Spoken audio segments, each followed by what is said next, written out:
level na hi tem ti bres du ru za sui ben ti me mong sang mong segna so da le ru sui sa te ra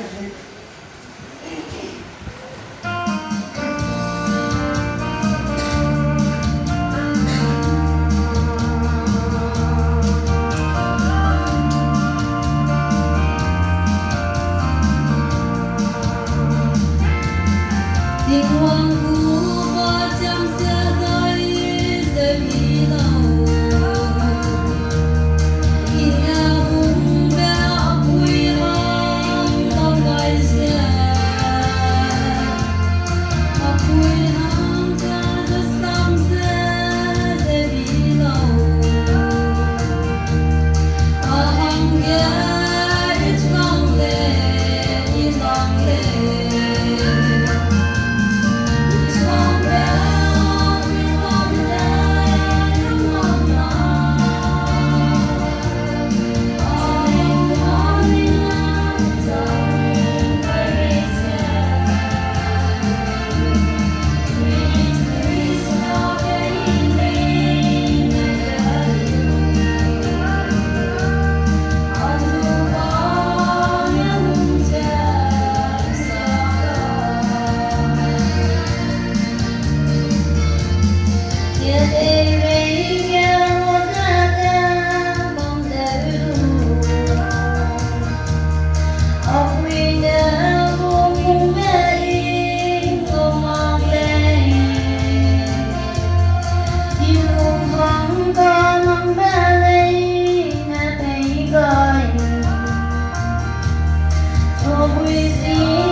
vui vui nghe thấy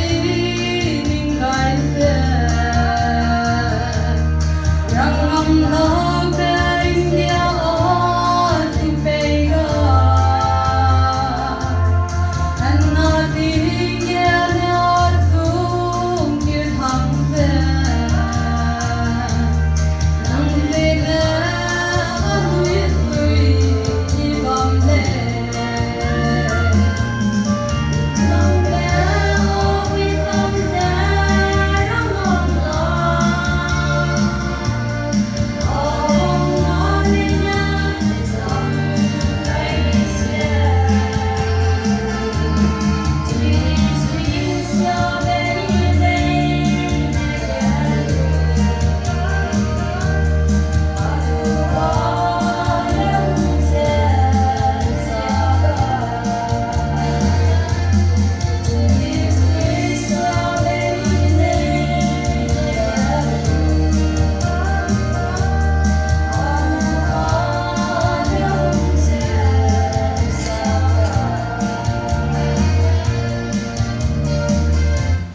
Tôi đó là kinh nghiệm đấy gì nhỉ?